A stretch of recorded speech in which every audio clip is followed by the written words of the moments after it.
continuing our conversation to review, discuss, and provide direction regarding the draft zoning ordinance. I'll just quickly open this by saying, so that everybody here attending knows, if you haven't taken a look at the, yes. Live streaming. If you haven't taken a look at the planning department memo over the last couple of weeks, we got a memo in our packet a week ago to give us some head start time on a massive reading list for especially new members of the committee and members of the council who are newly on this committee. And it really is, the memo is a narrative with links to all of the previous planning memos since the discussion on zoning reform addressed the form-based concept. And in those memos are things like the memo and the presentation we got on the build-out analysis, for example. The planning department recommended in particular that we look at, was the October 22nd, the memo for the October 22nd, 2019 meeting, 2018 meeting? The 2018. Councilor Wright reminded me today that in all, if you include the pattern book, there's 3,000 pages of reading to do. And of course, I don't expect anyone did that much reading for this meeting. And the planning department, I believe, has put together a presentation that's going to address some of the key questions we had from our last meeting, and show us, we requested examples of a number of things. And from there, I believe they're going to give us a specific assignment for the next meeting, where the plan is to dig deeper into Article 3, and they're going to explain that. And I'm going to ask everyone to indulge first, and only in the planning department presentation. We will have a discussion afterwards. We will discuss process going forward at the end of the meeting.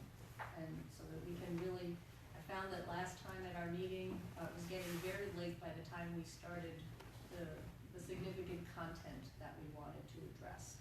So with that, I'm going to hand it over to Ms. Kyra. And I really don't want to discuss process right now. I want to understand the process you want to do tonight. We'll have a chance to talk about our process going forward. At the end of the meeting. Okay. Yes, absolutely. Yes, Ms. Wright. And at the end here, we can also ask questions from what we assigned from last week. Sure. Okay. All right, thank Yes. you. And so we have a lot of information for you tonight, and our goal here tonight is really to get everyone up to speed with where things left off and working with some of the same understanding of how the draft ordinance was set up so that we can then move forward. We'll do a little more detail on the residential towards the end, as that's the section we're going to transition into, but this is really to set us up to dive much deeper into this starting the next meeting. So I'm going to hand it off to Zach now. Where's that map? Zach. Sorry, go to the path that we just went over. Just went over. Keep going. Okay, so as we stated, we really want to set up the stage for when we dive into the articles. And so in thinking about the draft ordinance, which was provided in the packet, is a couple key things to remember as you go through the draft ordinance. One is there's a difference between the mechanisms and the standards.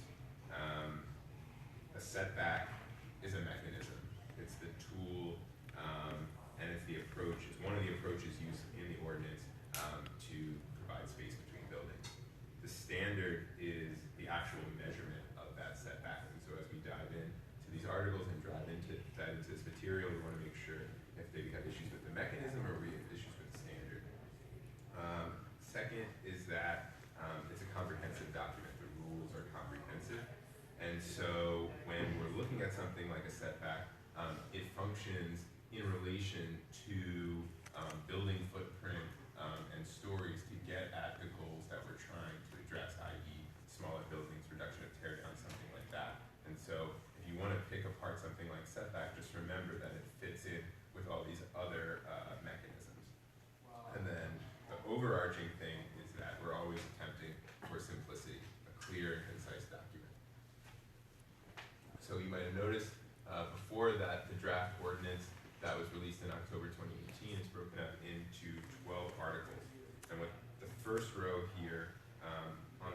is showing is, it really represents what you can or what you must do if you're developing a piece of land. The general standards are really kind of the overall rule book for that development. The district standards, so residence districts, village districts, those are how the rules are applied within those zoning districts. The development standards are something that applies throughout all districts, and that's where we get really into environmental standards, transportation standards, things like that. And then use standards dive into rules around specific uses. And the second row, non-conforming administration, is the administrative piece. It's how decisions get made, with development, and who's the body that's making and in charge of making those decisions. And then finally, the third row is looking at the definitions. This is really organized as an index, and it guides you to where those components are throughout the draft. A little bit deeper, looking at those the district standards. So the residence districts, Article 3, and the village districts, Article 4, are really the most contextual. The rules that guide the development in these sections is built on the data collected through the pattern book, whereas Article 5 and Article 6, public use and recreation districts, single purpose districts, are slightly more non-contextual, single use. So in the single purpose districts, there's the destination retail section, which kind of is something that stands apart.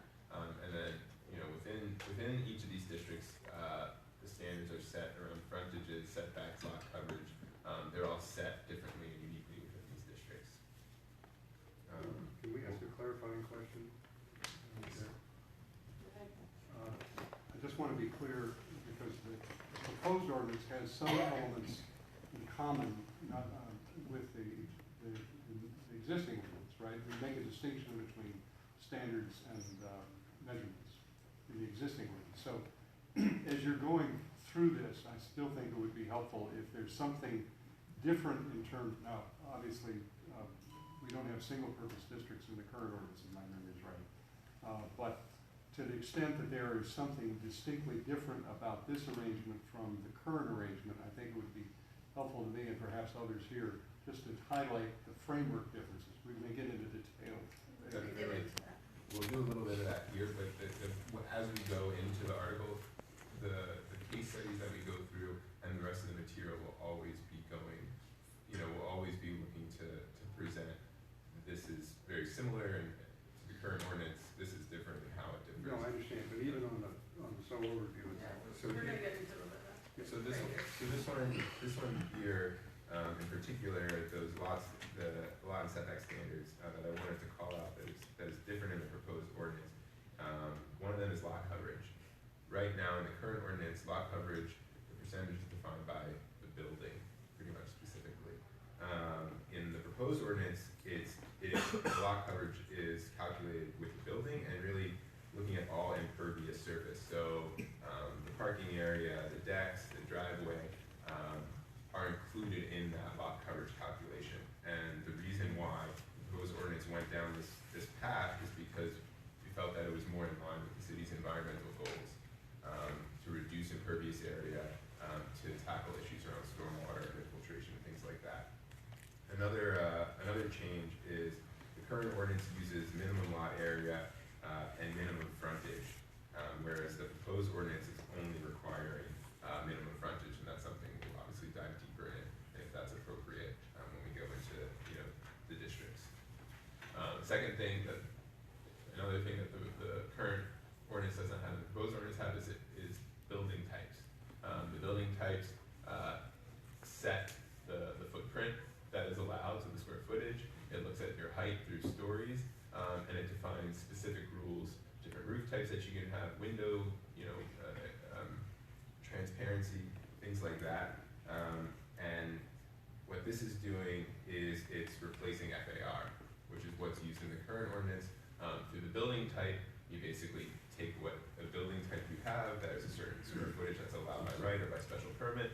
You have the amount of stories that you have, and you get to what is essentially the same thing as FAR.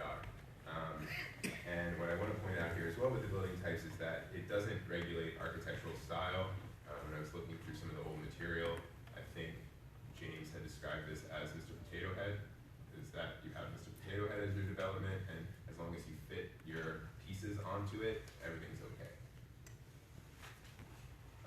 Another detail around the residential districts, when you get into the ordinance on Article 3, there's 12 building types that are allowed, and what I want to call out here is what's highlighted.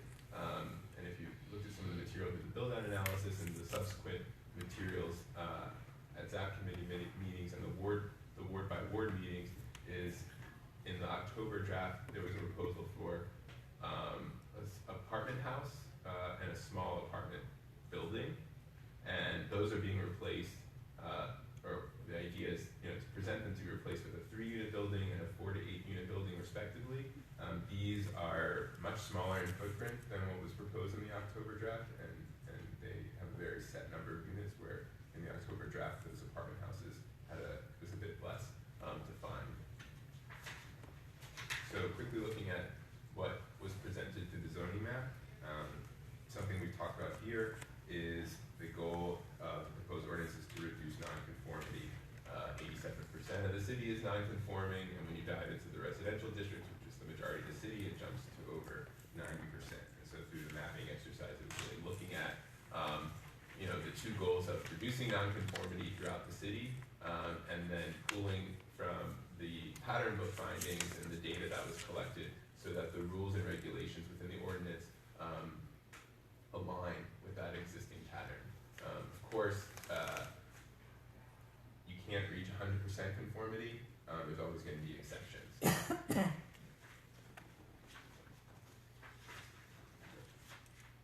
So this was the proposed 2018 draft. If we dive into the next slide, we can just zoom in here. This is looking at Newton Center, and so it's pretty indicative of the city. So this triangle here represents the parking lot in Newton Center, and it's showing the concentric circle model of development. So the blue and the darker blue are the village districts, and the darker is the more intense development, more centralized and focused around Newton Center. And as you move further out, it goes to the lighter blue, which is a less intense development. And then as you get further into the neighborhood and the surrounding residential area, you've got the darker colors, which represent a more intense residential development, and finally going further out into the yellows and the beiges, where you're getting into the less development, the less intense development. And so when you look at the zoning map, you should see something along these lines as you look in the village centers, and then this kind of disbursement of intensity. So some key features of the first draft ordinance, and here we're going to highlight, because as we get into the articles, these are the things that we're going to want to focus on and get your input and feedback on. So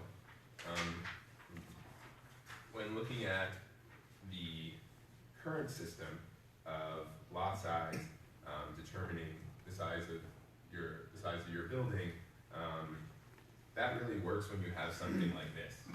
You have a street with lots that are uniform size, and therefore you get relatively uniform development. You have a very clear delineation of public realm, private realm, things fit together, things architectural. But in reality, that's not really what exists here in Newton. A lot of times you'll get situations where there'll be a double lot, and when building size is tied to your lot size, you're able to build a building that's twice as large. Another thing you see in Newton is a lot with the tail. And so that additional lot size allows for a by right, a larger building, which again is not contextual along the street that we see. As I said before, what the proposed ordinance does is it removes building size from being determined by lot size.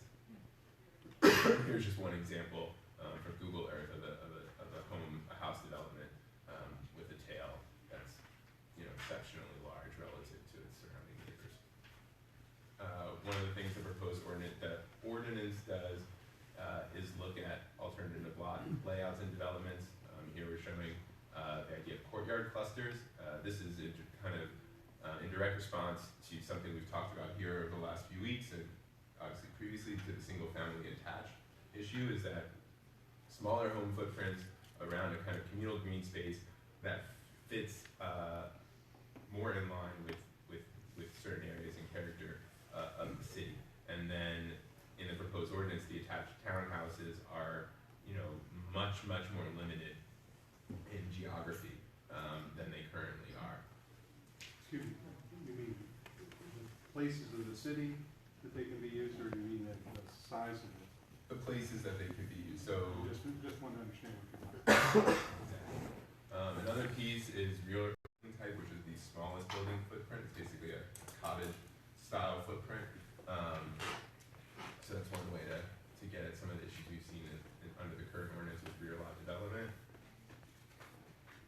Thinking about uses, looking at use categories from what the current typical zoning ordinance just has a very long list of uses, and if it's not listed under the current ordinance, then it's not allowed.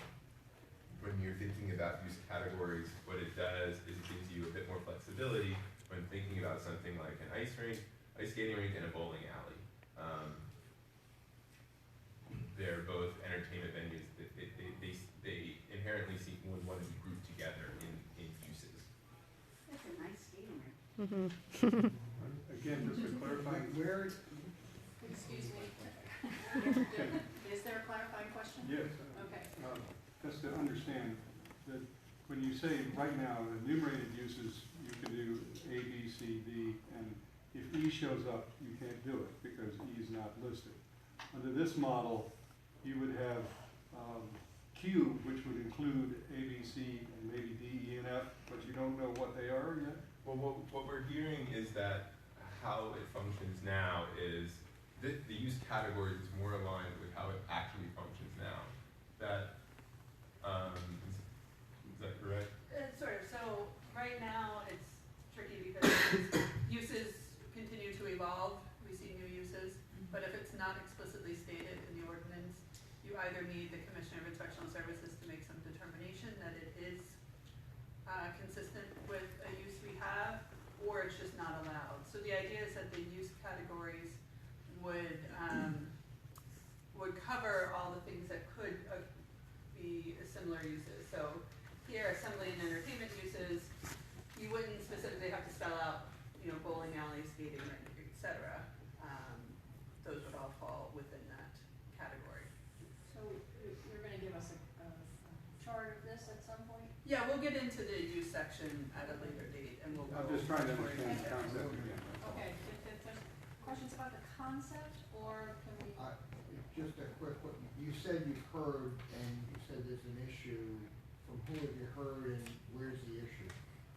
Well, we have people who will propose a certain use if it's not explicitly stated, but it may be something that we would want to see, or it's pretty close to something we have, but you can't do it. Is there, I've been on land use now for 8.5 years, I can't recall a single time we've been. None of that would come to land use because you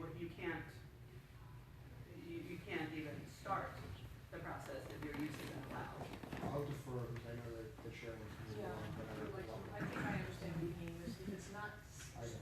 listed anywhere in the book, we simply can't have it anywhere in the book. No, so you would never see any So of there's that. not allowed by those special. issues. What, if I could, what use is it that you've identified that someone's wanted to use that we haven't been able to under our I code? don't have a list today, but we can get into it in further debate. I think it's something we need to hear. Yeah, I mean, we'll spend a whole section on just use alone. We're just trying to lay out today how it's set up, and it's set up with categories instead of enumerating specific uses. Okay, I'd like to go through the Sure. presentation and then, So another piece that an idea of what we're looking for. Another piece that fits into the new proposed ordinance is dealing with parking and transportation standards. There's a number of proposed changes. One of those looking at reducing automobile minimums and looking to add maximums.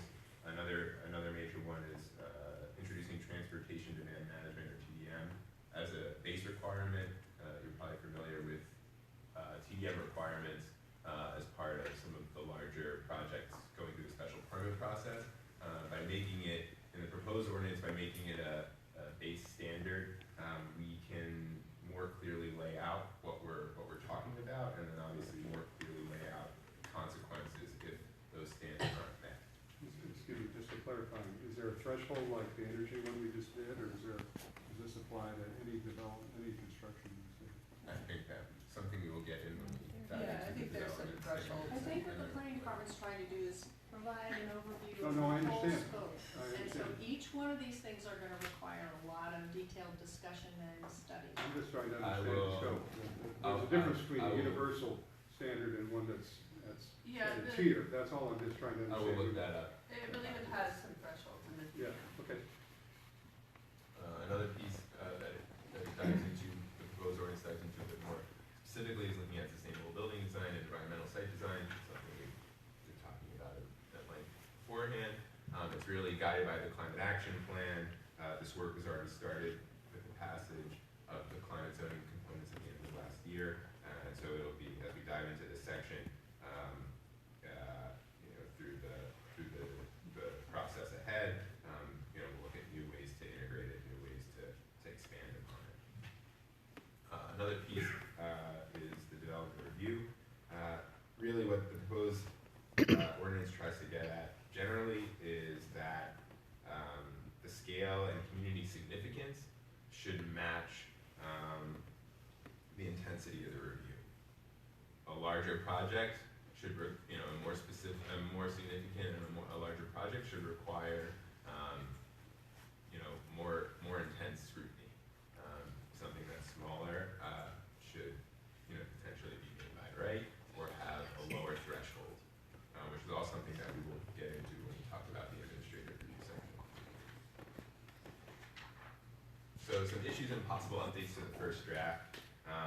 I'm not going to dive into the specifics here because it was included in the memo, but obviously just highlighting them just again here because these are the things that we're going to speak about and how we're going to, one way that we could be organizing our time as we get to these articles. As we get to Are you intending to skip through them so far? I was, because they were all included in the memo, and it's just to say that this is how we're going, these are the key things that we're gonna solicit feedback from you guys on, present to you in depth when we get to be discussing the village districts.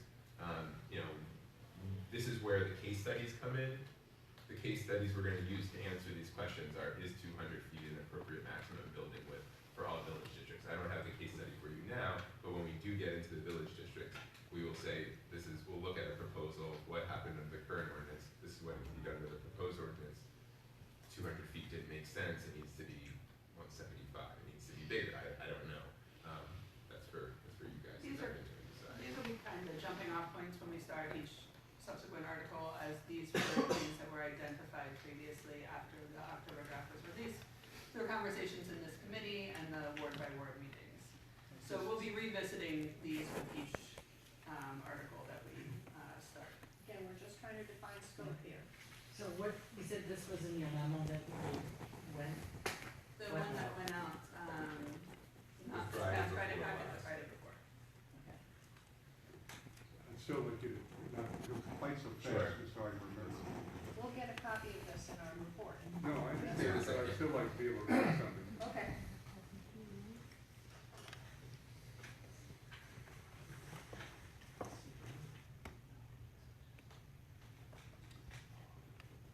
Okay. I mean, when we get into individual matters, we can get nominations for other things. Yeah, these are just a few of the things. No, I that there are understand. certainly Yeah. far more issues. Fine. Um, Oh, just go back to that last one, I'm sorry, yeah. Okay, thank you.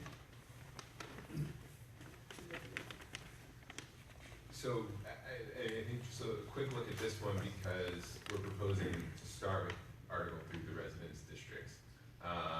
So some of the things that came up after the release of the October draft, as well as through the build-out analysis, which we'll dive into a bit more deeply in a second, are looking at what are the appropriate standards, what is the appropriate setback for an R1 versus an R2 district, lot coverage, percentage, 35%, 40%, things like that. And again, how do these all integrate to address the issues of something like tear downs? The R3 district we heard was a bit too broad. It should be split into R3 and R4.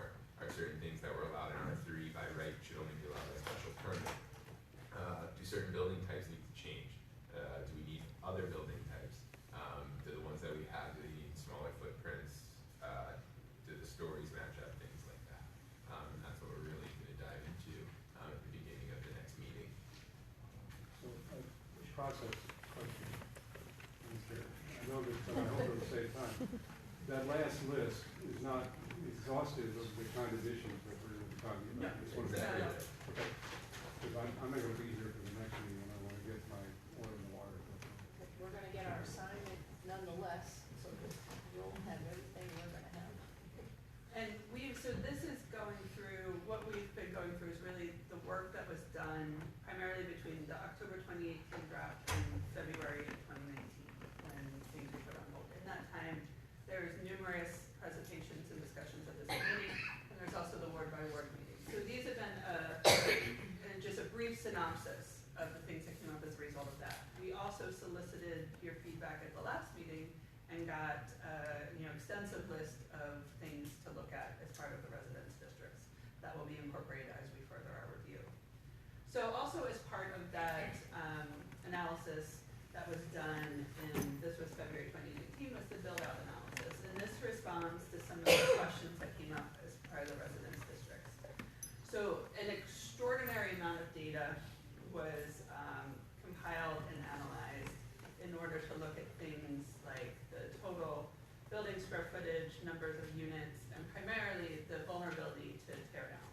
So there are some assumptions made about the return that was needed for a developer to consider tearing down a property. They needed to be able to build a minimum size, make it was about 2.4 times what they bought it for, and the assumption was that the cost was about 600 square feet, $600 per square foot. So using all of that, there was analysis looking at the October draft versus our current ordinance, just residential districts, and just by right options. That resulted in, while it greatly reduced our existing nonconformities, it increased the number of lots vulnerable to tear down, and it increased the total square footage of development in some of the districts. So in response to that, there was a number of proposals and changes that were proposed in February that would adjust that. So the planning department worked through the build-out analysis to tweak a lot of those numbers. And so these adjustments were all proposed in a February ZAP meeting, and they resulted in a greatly decreased tear-down vulnerability from our current ordinance and much more greatly reduced from the October draft. And they did result in somewhat increased nonconformities. But generally the thought process was the slight increase in nonconformity was outweighed by the reduction in potential teardowns. So I'm just going to run through specifically what some of these are. It increased, setbacks were proposed to be increased in all residence districts. Building footprints were reduced for house A, B, and C building types. Lot coverage was adjusted in all residence districts. Primarily, it was reduced. In the neighborhood district, it was slightly increased. The apartment house and small apartment building were replaced with much smaller building types, as Zach mentioned earlier, in the R3 and the N districts, which was the 3-unit building and the 4 to 8-unit building. It also talked about splitting the R3 district into two, the R3 and the R4, with fewer building types allowed in the R3, less density in the R3. And eliminating the proximity rule. So this was the rule that if there were a certain number of, a certain type of building within, a certain distance of each other, you could do so. This was never very popular, got a lot of feedback about it. So proposed just eliminating it entirely. And we've started now to incorporate these changes into what you'll see here in our case studies, and also what we start talking about for the next meeting. So as we said, one of the ways we're going to do this analysis, and have done this analysis, is to compare the current zoning, the existing zoning ordinance, versus the proposed draft. So we're going to start with an example that was presented previously and walk through that. And then we have an example, courtesy of Council Wright, that was sent to us of one of the examples in her district. So this is 45 Beethoven Ave, and this is a tear down with a garage, potential garage placement issue. And this is right near Zervis School in Wapping. So I know this isn't super easy to read, but I'll try and highlight the differences here. So currently it's in an SR3 district, And in 2010, the house on the left was torn down, and the house on the right was built with a special permit for an addition in 2018. And this district would now be in R2 in our current draft. So looking at the differences, and this incorporates those February adjustments to setbacks and building footprints. So the main difference is, you can see the lot coverage requirement actually stays the same, but the lot coverage goes up. That's because we're incorporating more things into lot coverage now, the hardscape area, etc. So the lot coverage of what was built actually exceeds the requirement, would need to be reduced slightly. The setbacks is essentially the same, but the contextual setback now requires you actually meet that setback. So the building is actually too far back. The houses on either side are at 25 feet, and this is at 35 feet. It would need to move up according to the current proposal. The remaining setbacks all increase from our current requirements, however the building is still complying with them. The footprint is too large. So under the R2 and the new proposal, it would be a max of 1,400 square feet by right, or is it 2,000 or 2,200 by special permit? 2,000 by special permit. And the footprint of the houses built was 2,774 square feet. So that would need to be reduced. This is showing, so there's 3 by right options. We're looking at the house B, that's the largest house allowed in the R2 district. So this is showing how the house is actually set. Did you say house B? I just couldn't hear. Yes, house B. Thank you. So this is showing how it's set back further from the contextual setback, but is otherwise meeting the remaining setbacks. Now, as I said, the footprint is too large. So you could do that 1,400 by right. You could do an additional 600 if approved by special permit. But in either case, you're having to reduce the footprint by about 800 square feet from what was built.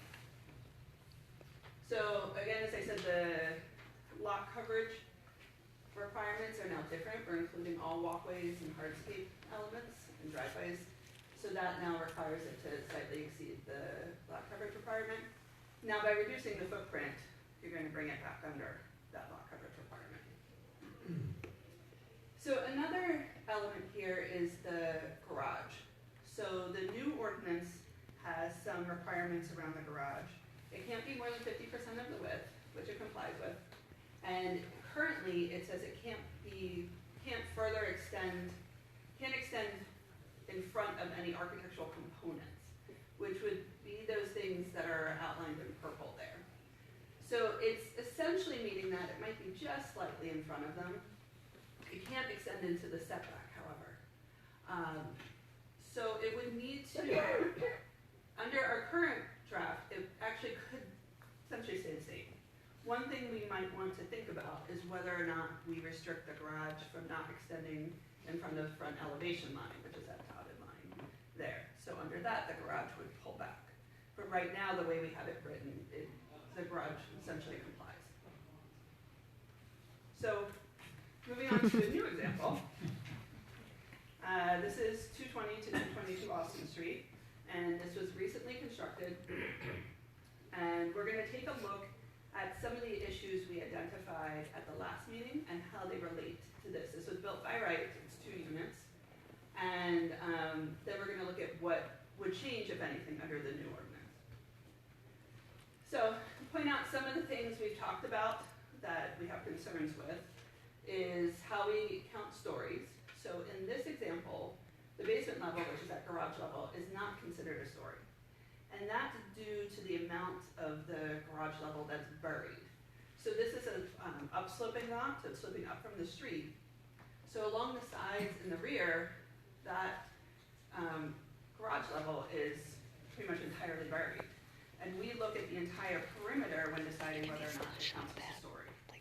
So this doesn't meet that threshold. Similarly, not all of that ground level is counted as floor area. So there's 800 square feet that are not counted towards the floor area.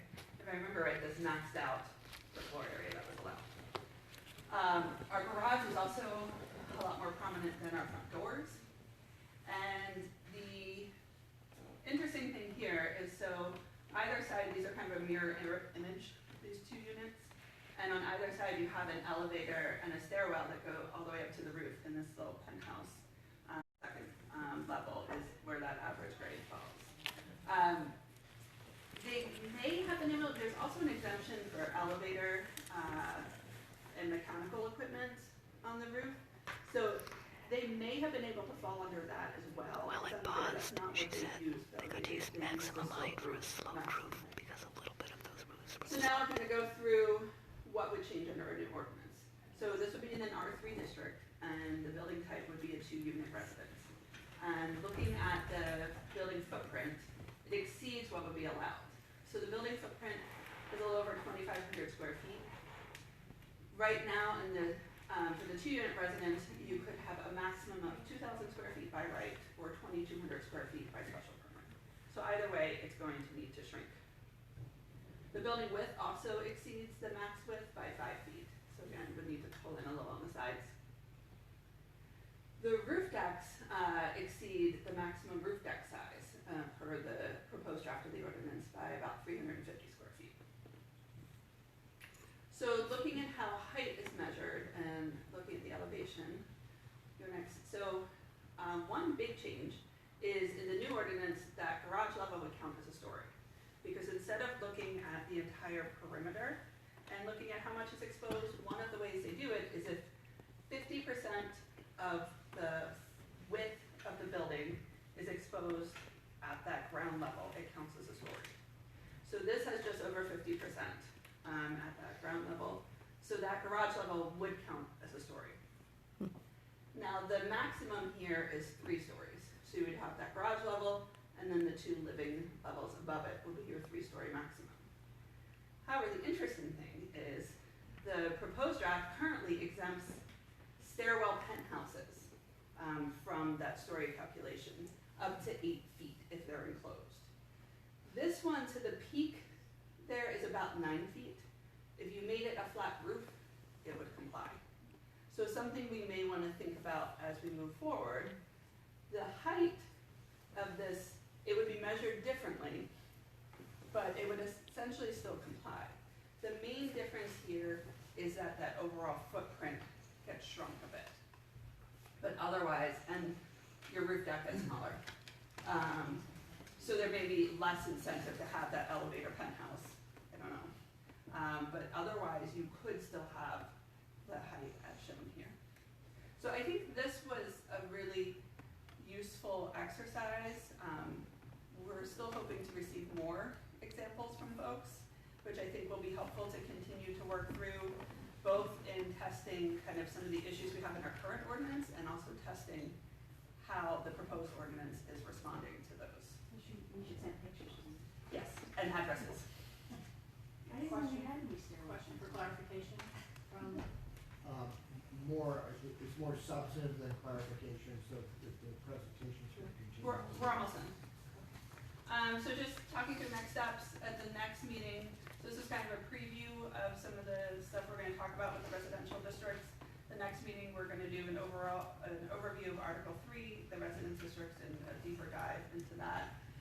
We're going to send out a memo in this Friday's packet that will have a red line version of the article that shows the changes made since October. So it will incorporate those changes that were proposed in February that reduced footprints, et cetera, in response to the build-out analysis, and some other direction in there as well. So look for that in Friday's packet. We're trying to get everything out the packet before we normally would for the meeting to give you more time to review. And then just quickly looking at the schedule, right now we're proposing starting with the overview and then going into workshop 1, which will focus on tear downs, which will be about building types, seam sizes, and components. Workshop 2 will get into garages and other building component placements and accessory structures.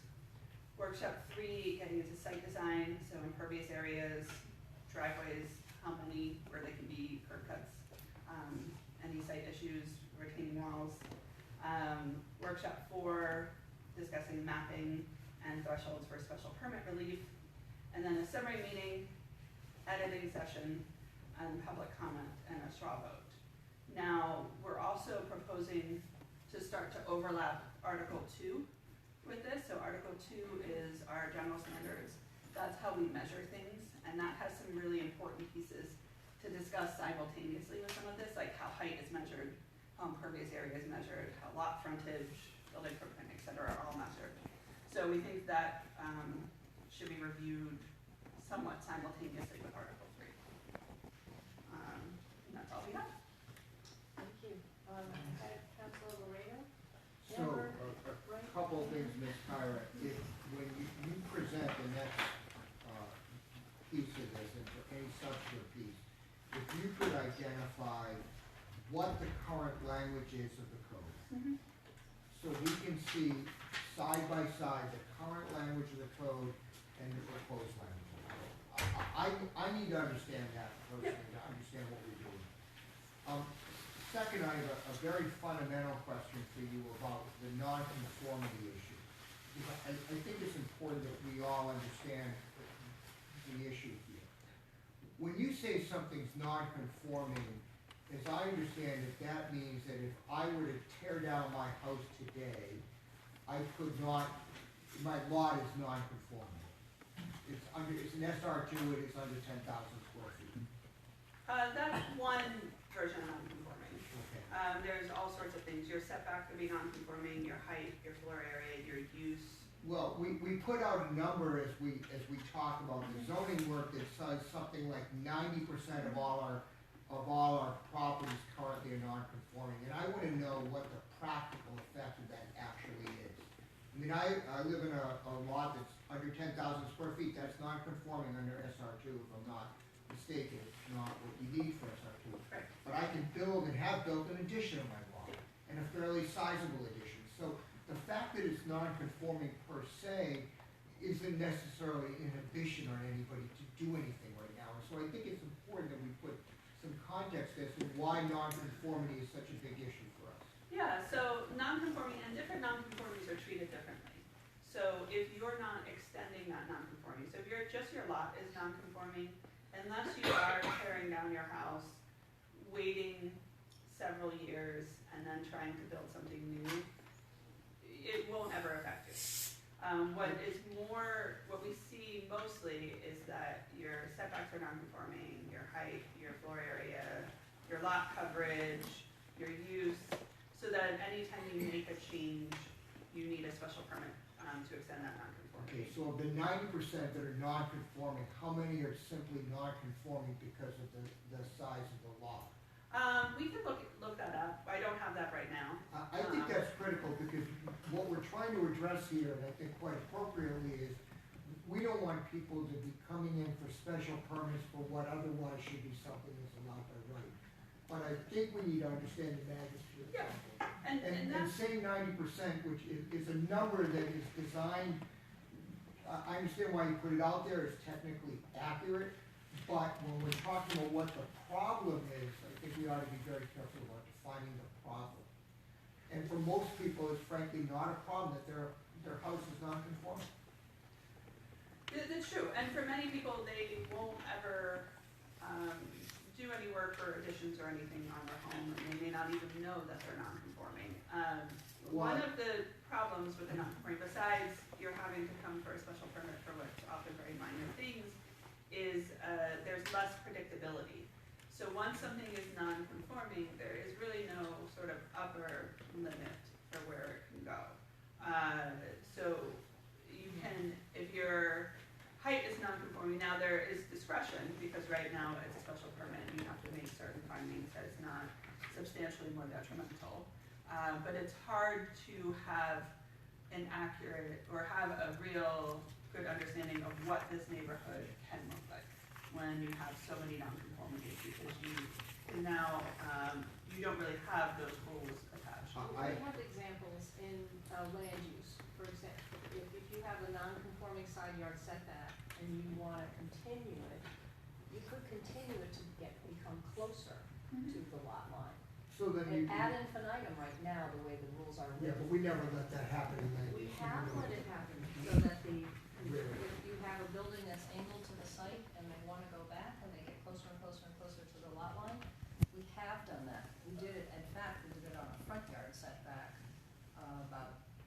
So if we did that for literally one property in Oh, the no, last, many times, many times. I've been in land use for 8 years, I don't recall. 10.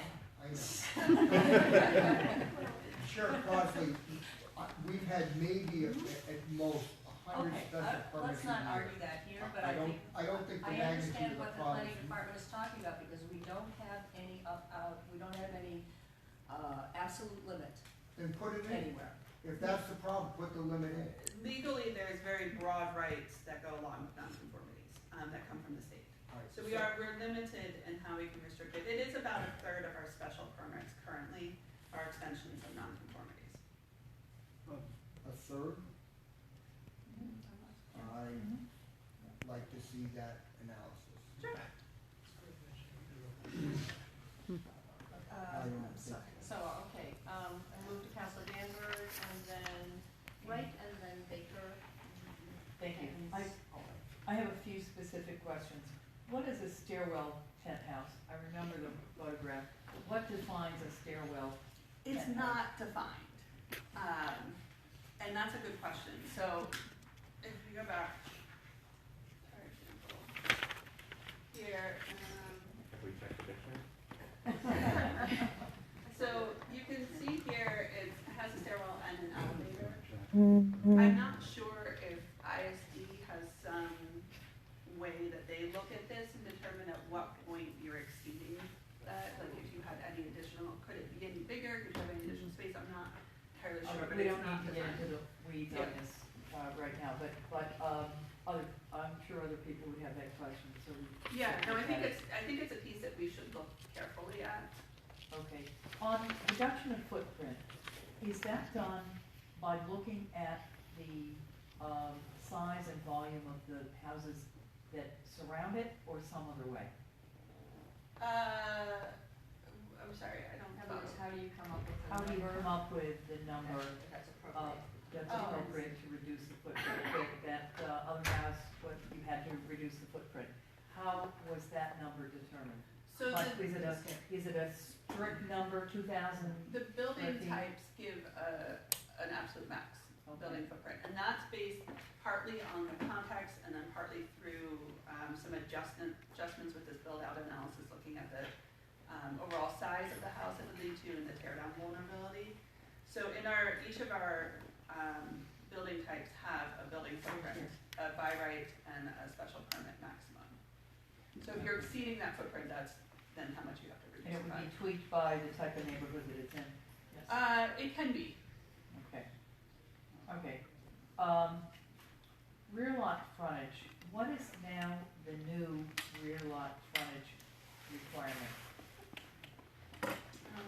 Yeah, I could, if you want to keep going, I will. Okay, and,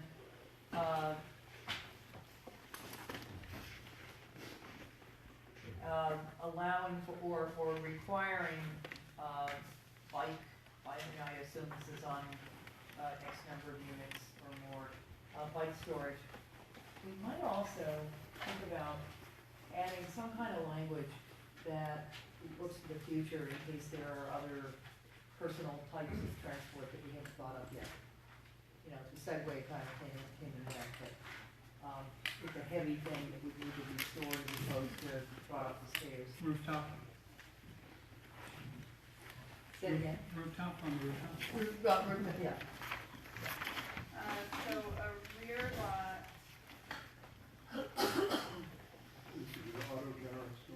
Auto gyro, personal rocket.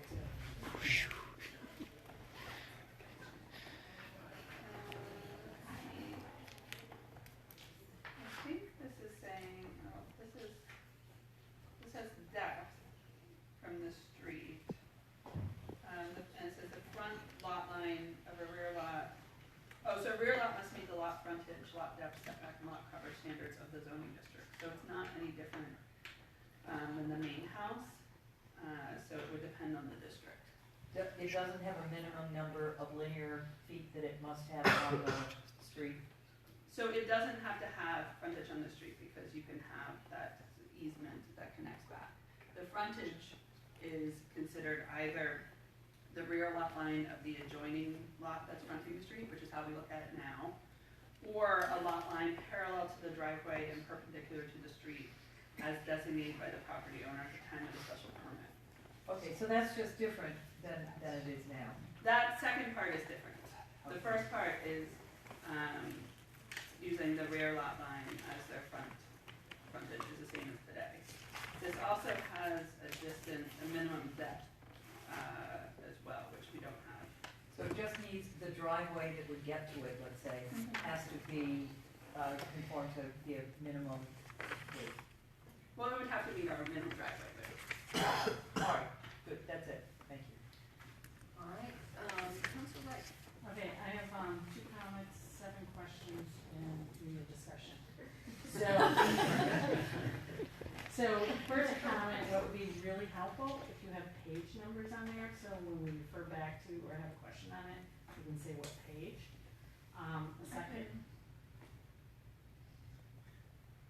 A second one is I have this from a while ago, this is very helpful, and maybe, it's changing, so Yeah, that's it'll gonna need to be get updated. but that's really helpful. Yeah. Zach said, during, the discussion, the presentation, that, dispersing intensity in village centers, when you're talking about Newton Center, Yep. but that's not, Washington Street, the, vision plan is not that. It actually gets bigger as you go out, so it's 2 different things. I don't know, are you gonna change the vision plan so we have that? Then we'll look at, so the initial draft of the zoning didn't address Washington Street, because at the time Washington Street was a separate effort. Our plan now is to roll Washington Street into this effort, with the understanding that it may mean adjusting the districts as we have them. So what we have may not be sufficient to meet all of the goals of the Washington Street vision plan, and we may need to add additional districts. If I may just add into that, the comprehensive plan addresses both, transition zones from village districts or central business districts outward to residential and commercial corridors as, a different type of animal. So the main commercial corridors being Washington Street, Union Street, and Route 9, east-west corridors. So, I just wanted to put that on the table because they're very different constructions, I guess, than. Well, the comprehensive plan even goes to the point, and I don't have it right in front of me, that says for dense housing, you have to call it out per lot and not do it as a district. And I can find it for next time, but there's a lot of things, I've been reading the comprehensive plan and it's just been blowing my mind because there's so many contradictions in there from what we're doing, and we're just picking and choosing what we like and we're ignoring the rest, and it's like, it doesn't make sense. There's a lot of issues that I'm seeing in the comprehensive plan, and I can put in what's in the Washington vision plan, what we're saying, doesn't match what's in the vision plan. And there's a lot of issues there. But that's just a separate thing, and I can bring it up with the specifics and highlighting in that, but yes, there's a lot of issues. Specific things when we get there. The next thing Zach, said courtyard clusters are gonna be in certain areas, but in the zoning, it says it's in all residence districts. So are you going to have courtyard clusters, even though it's allowed everywhere, you're gonna restrict it in certain areas? That's something that's up for discussion Okay. as we get into it, yeah. And, one of the things in the presentation, you talked about parking and maximums. Is there gonna be like a formula for that, or how's that gonna be determined? That's also something we'll have to discuss when we get to the development standards, is where and when we want maximums, and then how we determine what those are. Okay, and then when I was reading over the October presentation, which most of this came from, but there was a few extra slides from, 2018, on the development review, you had the first slide, but the second slide, one of the things it talked about, site plan approval, example is building type with a proximity rule, and. That would be gone. Okay, cause you listed house type D, and I didn't understand why a house type D was you had small apartment buildings, didn't make sense. Okay, so that's just totally. The proximity rule is gone. Okay, good. We're proposing to eliminate it. I don't think we're gonna get much pushback. Okay, and we talked about this earlier, for me, it's very helpful, even live documents to get it ahead of time, so I can have a little bit of time to review it, to collect my thoughts, even if it's that day. You know, I noticed that this was only, you know, on today's date, but it'd be very helpful than seeing it for the first time right now. That's something that's difficult for us to commit to. We're typically working right up to the meeting time. And then you mentioned you're reducing the footprints of what was in the October, so you're reducing it further. So, Things that was presented on zoning redesign before we took a break. So that's where we're planning to pick up. okay, that's it. Question. Oh, I told you. Very well organized. Has she talked to developers? Not yet. So, About the reduced footprint. first, I appreciate the work that's gone into this. I do think there is a process question that we ought to think about, which is that as I listened to the presentation and you gave us that wonderful example on Austin Street, which really was a spectacular piece of work, some of those things strike me as adjustments to our current ordinance.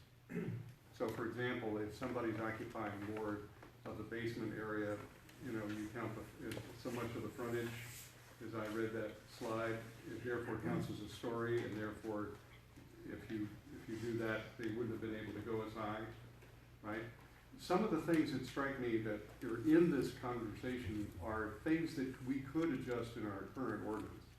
And I'm reminded of our dear garage ordinance, which has been postponed so many times. Yep. And I'm a little concerned that all of this, and I want to just say this as a general matter, is that we're trying to put all of this into a whole package that will get voted after the election in November of the second part of this term. This is a lot of work to get done, but even then, it seems to me there is a process question that I really think the committee ought to spend some time on, which is whether there are pieces that we can call out of this that would give us some interim wins. That, again, you've heard this theme of movie or this music before, but that was an example, it seemed to me, that we could do. So I guess that's part of what I would hope that we would, as part of your continuing conversation, Madam Chairman, that we have a sense if there are things we want to do interim, like we just did while it was a carryover from the last term, the environmental standards. If there's something in here that we can do sooner rather than later, that would live under both regimes, it seems to me worth understanding what that might be. And then the other comment I have is that I really do appreciate the amount of work that goes into this and the fact we're getting things a week ahead, May 18. But I do think it's unfortunate to put the planning department in the position where you're in a charrette of getting this sort of thing done literally the night of, as opposed to getting it to us a little in advance so that we can preview it. And I don't know exactly how we manage that problem, but I think it's worth thinking about because, again, I think it will save time in the long run rather than spend time, and that's part of process management from your sense. So that's sort of a general comment I have about what you propose. There is a basic issue that I think that Councilor Laredo raised that I hope we would continue to do, which is to understand what the change is from our current ordinance, not just a change from the last proposal. Because we're always going to be measuring these changes against what we currently allow and what we don't. And I think that's an important kind of part of the conversation. So those are sort of just framework questions for me. And I think that last piece that you said, my guess is that as we get in, they identified let's say five sessions just on the residential section, Article 3 and 2, but weaving together certain concepts.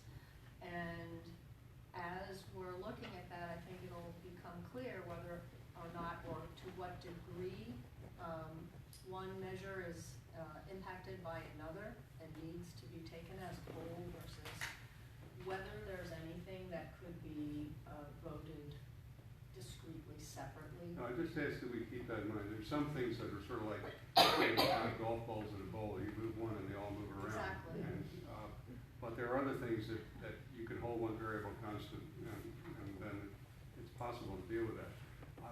Let me just say one of the pieces of the puzzle that I hope will be illuminated by this. If you change the lot frontage, for example, and you don't, in what you worry about is if you have, say, well, let's reduce the minimum lot size, if we want to do that, from 100 to 70. Somebody can then aggregate some lots and then tear down a bunch of structures and then put up something different. I'm always worried about what are the incentives that are hidden that allow greater tear downs than we have now. We've all been concerned about the amount of tear downs. So I just want to ask that sort of lens be part of the conversation when the department thinks about these things, because, you know, as I've said before, and it's not original to me, a side effect is a primary effect you didn't anticipate. And I don't want to be in a position where we have an unfortunate side effect because we tried to do something good and ended up doing something bad by mistake. So I think that's for Albright and then, right? Just you go Oh, I want to just address that one point. Okay, go ahead. Okay. So it is in there, cluster housing. So someone can buy up 3 lots, tear down the 3 houses and put up 10 or 12 houses, depending on the lot size. So that's what the cluster housing is allowing to do. Or it could put up 14, you know, depends how big it is and what, if you're an R1, R2, R3, and what type of houses it is and things like that. It's mostly for small houses, but right now, and hopefully this will get fixed in R3, on a 1 acre lot, if it was perfectly shaped, so you can buy 2 lots, tear down 2 houses, and you can put in 12 or 14, 3,000 square foot 2 families on that lot, if it's shaped right with the setbacks and things like that. So that's in the new Okay, proposal. well, that's now. part of why we want to understand it. So, excuse me, thanks. Yeah, okay, Councilor Albright? So I guess what I wanted to ask about goes back to the map and even the pattern book. Because I remember when we were looking at the pattern book, if you look, sometimes the areas were so discrete that it didn't make sense to base a map on those discrete areas. So we put things together. And there's a gentleman I know that's talked to you who, and I'm sure if there's one, there's more, where streets got lumped together, when in fact half of the street is small lots and half of the street is gigantic lots. And I'm wondering how our code is gonna handle that. Are we still gonna have special permits for, if the gigantic lots got put into R2 and they really should have been, I mean, yeah, R2 and they should have been R1, but they're in R2 because that's the way the map is drawn. Are we gonna have exceptions to allow the people with the larger lots to do things that the smaller lots can't do? As of right now, no. So we have to really think carefully about where we draw those lines and what those districts look like. The current draft does not allow, if you're an R2 and you wanted to build the biggest house you could, which is house A, you wouldn't be able to, even if you had a bigger lot. And that's part of the intent of disassociating lot size and building size, is so that you're getting consistent house sizes even when you might have a couple of larger lots. So that is going to occur. There are going to be districts where there's generally a pattern and context, and you might have 1 off, you know, or 2 off larger lots. And that was the example that Zach showed.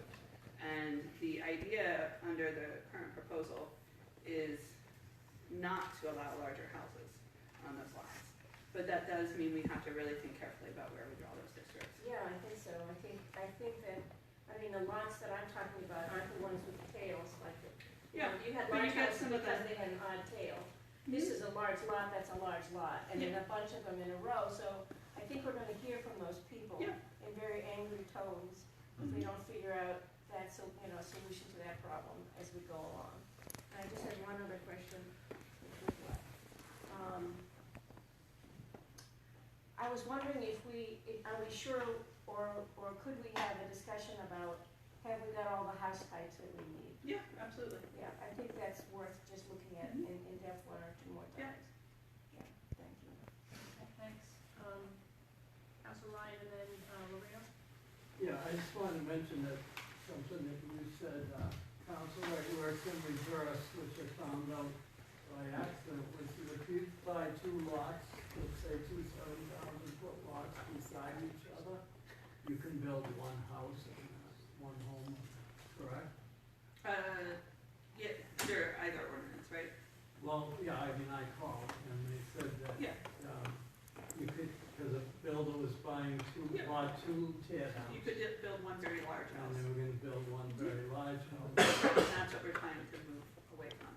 Yeah, I just wanted to make sure, this is the thing, I don't want to, like, if you just do it piecemeal, I don't want it to get lost. That's something that, I was able to stop it, it would have cost him too much money, because he, broke another ordinance and had to wait on the delay.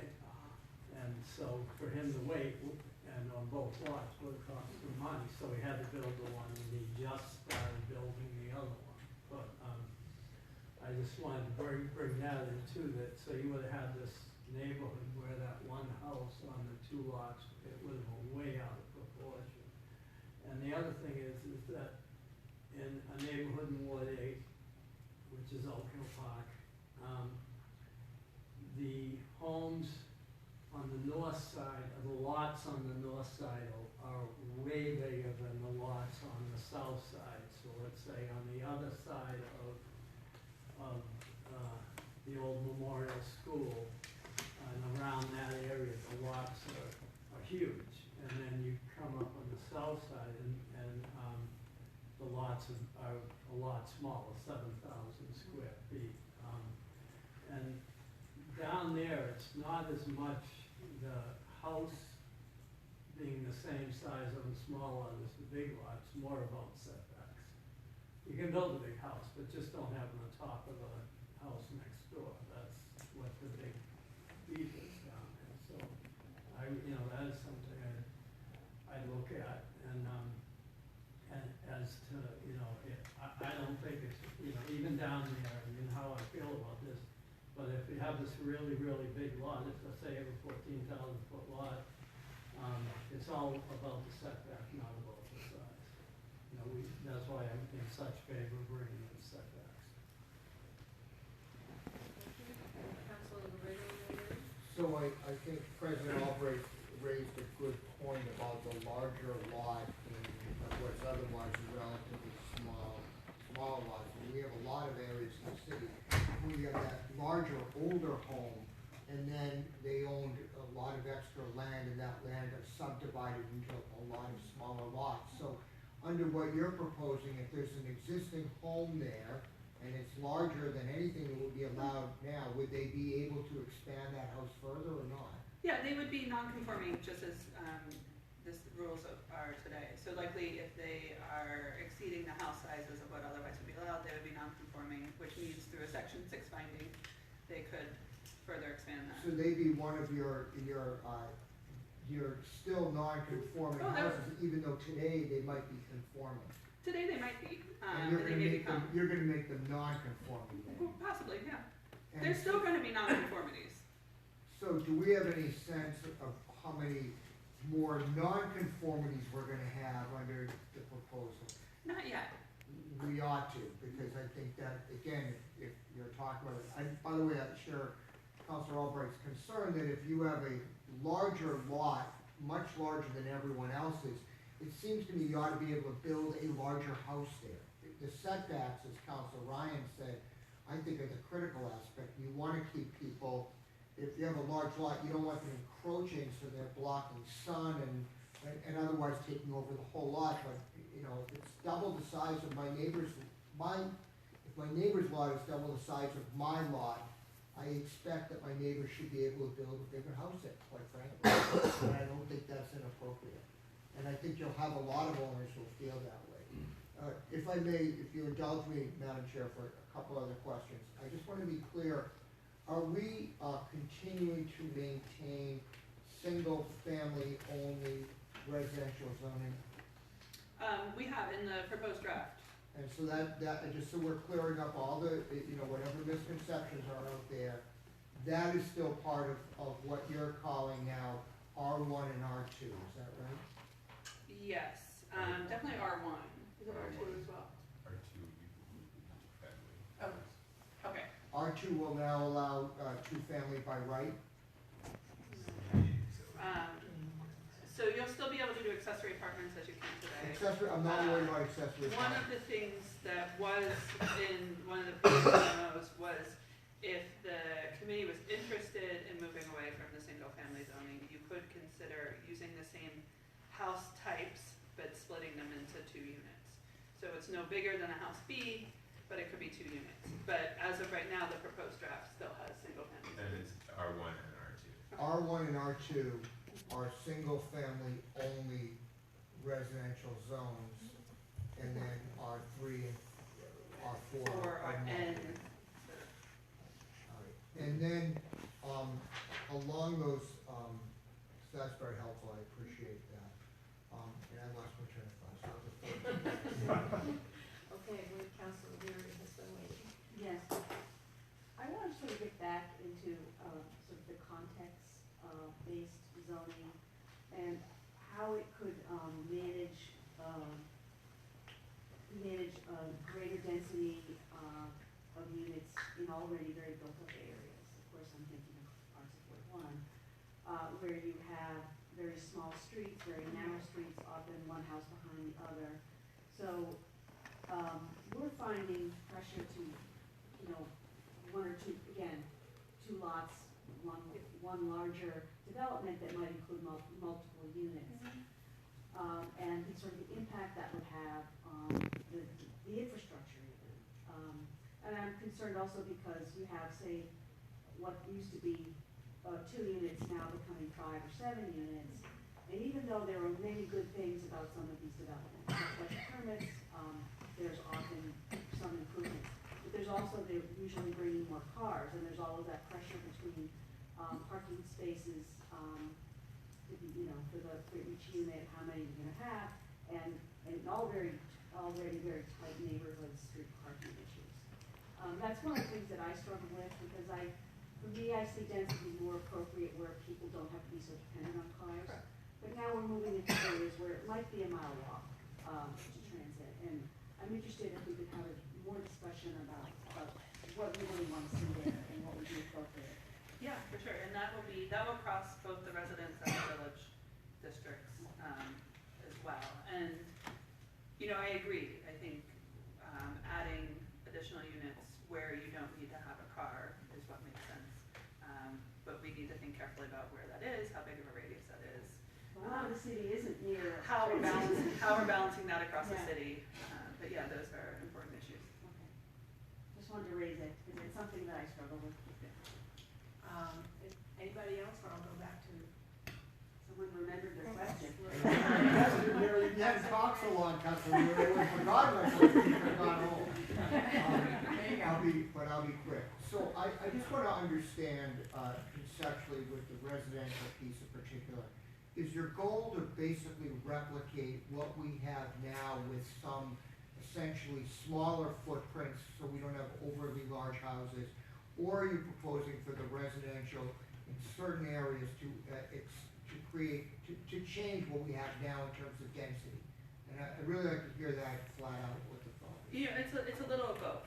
So it's primarily guided by the existing context and matching and being able to build today what was built many years ago before we had zoning.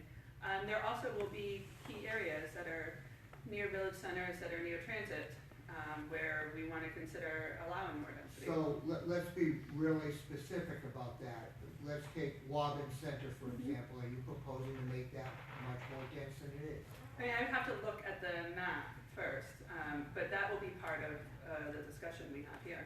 I think that, I'm frankly hearing some conflicting statements here. Well, there's not one singular goal. Well, is it either to try to preserve the level of density we have or to change the level of density? Either are acceptable for the council to decide as a goal, but I'm hearing and continue to hear kind of 2 conflicting messages here. Well, I don't think we're doing one thing across the city. So it's going to vary depending on where you are. So in some areas it will be trying to match that context that exists. In other areas it will be looking to, can there be a bit more of an increase because we're right near transit, it's a very walkable area. And in yet other areas it may be more transformative. Needham Street, for example, Washington Street, where we've done vision plans and we have an idea of the type of change we want to see. So, just so we're clear, when we're talking about the Washington Street corridor, for example, the goal is not to essentially mimic what our current pattern is, but to change the pattern. Yeah, and it would be based on the vision plan.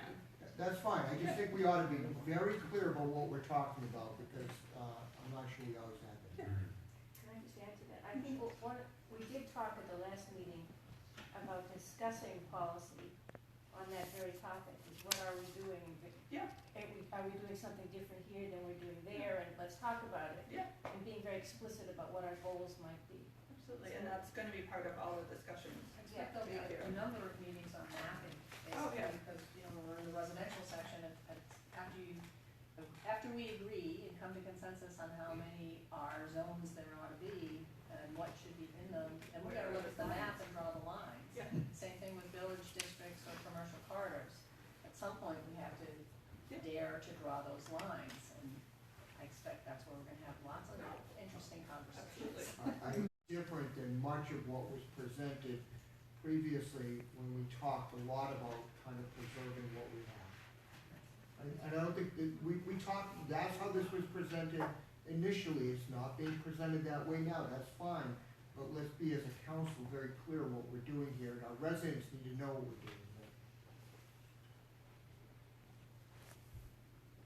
Councilor Maliki.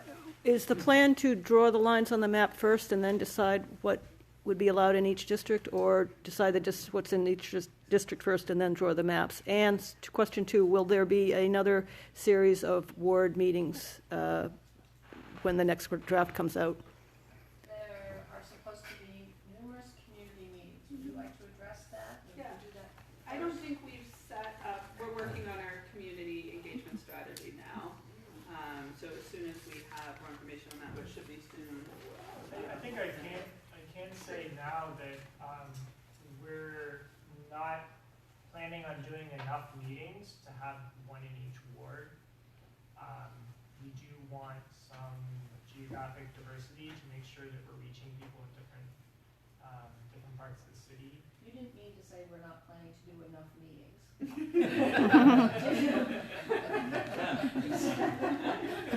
What I mean is, we're not going to be able to, for each topic, we're not planning for each topic to visit each ward. But we are building on what we've heard from the previous word by word meetings, and we will have plenty of community meetings to make sure everyone sees and understands what's being proposed in the map and all of that. And what I think I understand from what you presented tonight is you're recommending, and I think we should have a public comment section, a session here. Yeah. We'll have a number of working sessions and then a public comment Yes, session. absolutely. When we get to a point where maybe some of our thinking has coalesced. Yeah, but there's something to really comment on. Yeah. And was there another question? Will the map come first, or what's in each district I don't first? see how we can do the map first personally until we understand what all of our definitions are, but I think it'll be worked into each section. So again, as I saw your presentation tonight, and as you blocked out the working sessions, the mapping would come toward the latter part of each section. So the first one being the Article 3 and 2. And there may Wonderful be- having bad hearing. I thought you said napping session. We're gonna work those into every meeting. Some people might find that they're napping in this meeting. One quick comment. Regarding the community engagement and, neighborhood sessions, I found the last, word-by-word meetings very, very helpful. And I think, I just want to make sure you're flexible on if we feel more meetings would be helpful, if you'd be open to doing that. Because I think that's such an important part of us, our being successful with, zoning overall. And I want to be able to get, certainly in my word, some consensus about, have people be happy with what we're working on. Yeah, and we'll have a more detailed engagement strategy that we can share as well. And I think we should have public comment after those meetings, so After which meetings? the ward meetings. Oh. Yes, so that people can get a better understanding, and then the public comment after that. You mean in the board meeting? No, Here? Yeah. I mean, you said we're gonna have public comment on these. On each section. Oh, I'm. That's how they presented it tonight, so that I would- we can get to a place where we understand one another, whether or not we disagree, we agree is, and I think essential, but, you know, and open it up for public comment. Clearly, there are people who have been attending many of these meetings who, might like to weigh in. Your point is extremely well taken, and one of the purposes that we want to have the community meetings is to set a foundation so that people are able to come and give public comment in a way that really helps you address directly the issues that you need to address. And so they know that, you know, people have specific issues that are directly based in the proposal and that address specific things that they'd like to see that you can take action on. So that really we see the purpose of the community meetings is so that they can provide good feedback that's useful to you. So we definitely agree with that idea. Okay. I'm thinking it's okay if we adjourn shortly. Is anyone else thinking about that? No objection. Happy.